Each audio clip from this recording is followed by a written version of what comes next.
Hola chicos y buenas noches. Hoy vamos a hablar de los adjetivos. Y hay 4 diferentes tipos de adjetivos de que vamos a hablar. Y es muchísima información. Entonces sugiero que ustedes dejen mucho espacio para escribir los apuntes en los cuadernos. Favor de agarrar el libro y también el cuaderno para los apuntes. Ok, sigamos. First thing you need to remember about adjectives is that they describe nouns, so they're always going to have to be with a noun. As we know, they have to match in number and gender, in número y género.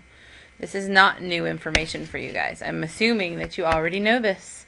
So, el libro rojo, when adjectives have to match in number and gender, so rojo is going to end in o with something masculine, a roja with something feminine, la mesa roja. Los libros rojos, os with something masculine in plural, y as rojas with something feminine in plural.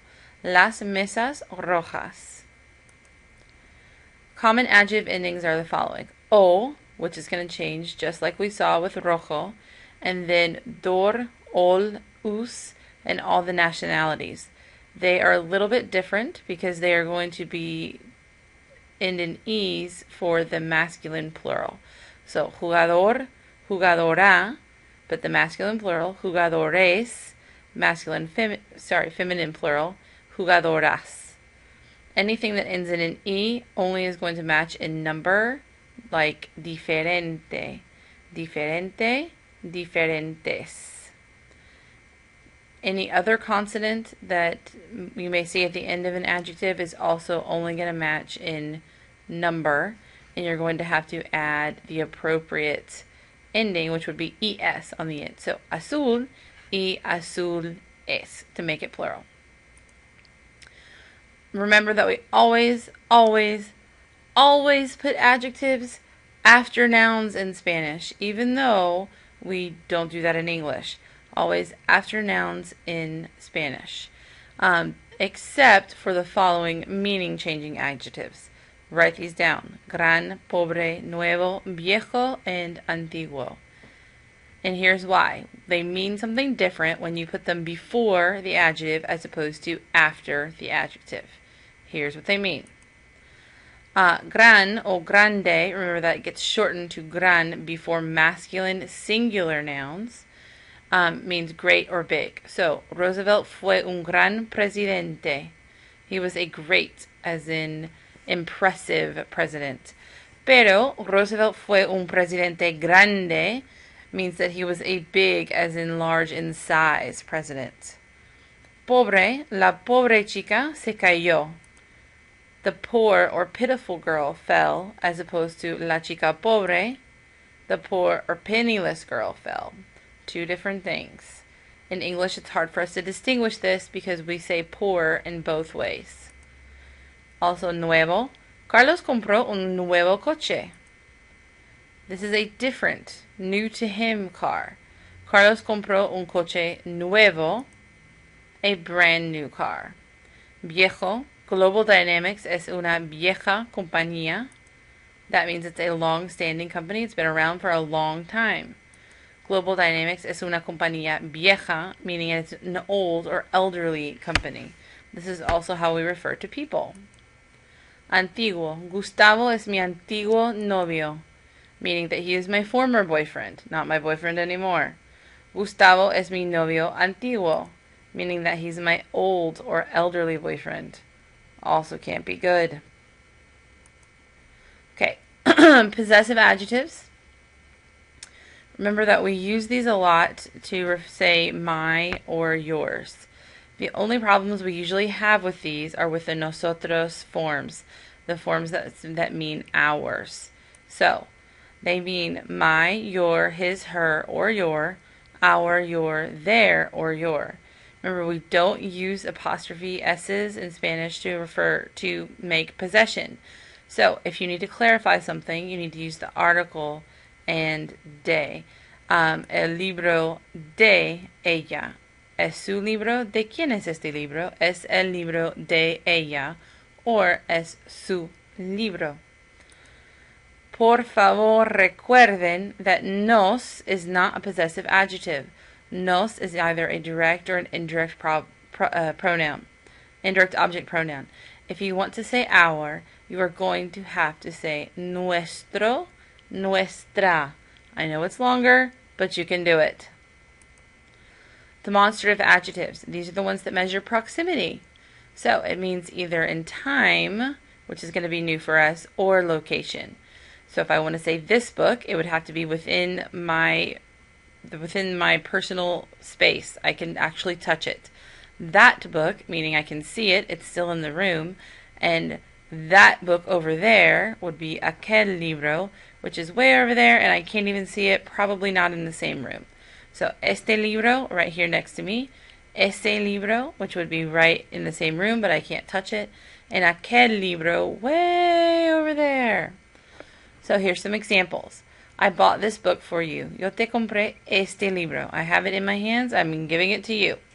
That girl is my sister. Esa muchacha es mi hermana. We're standing in the same room. She's on one side, I'm on the other. Aquel día fuimos a la playa. Aquel día meaning a day a long time ago.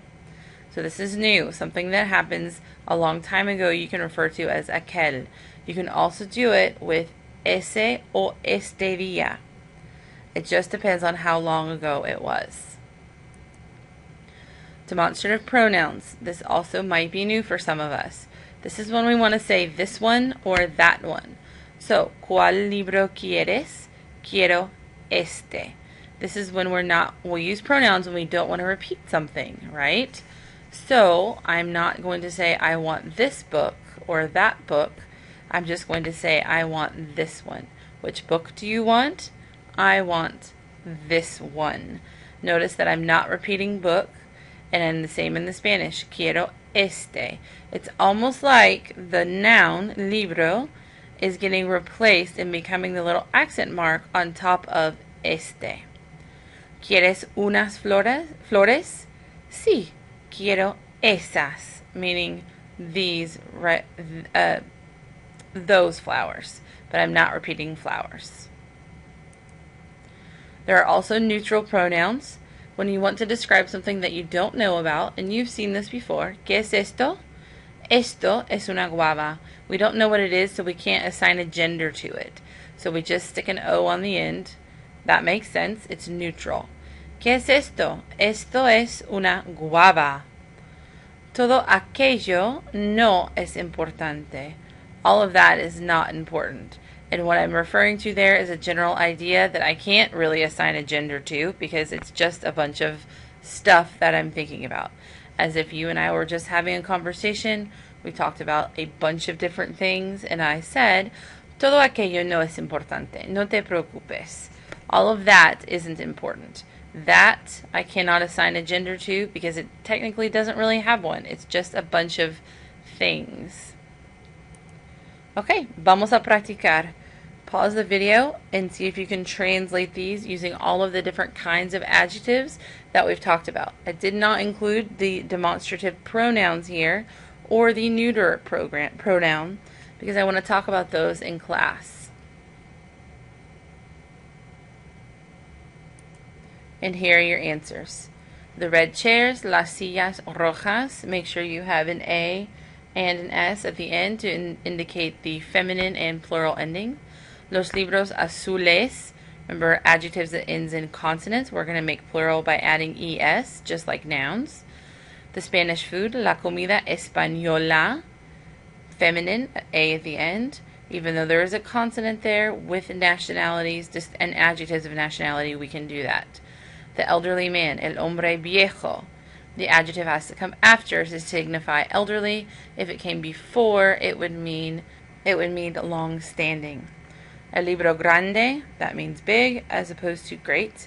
Mis amigos, nuestras ideas. Make sure you have the AS, and remember that it's nuestras ideas and not nos ideas. That doesn't even make sense. Esta mañana, este día o aquel día. And there should not be an accent mark there, Miss Dexter. Those mountains, aquellas montañas, and estas chicas. Ok, nos vemos pronto.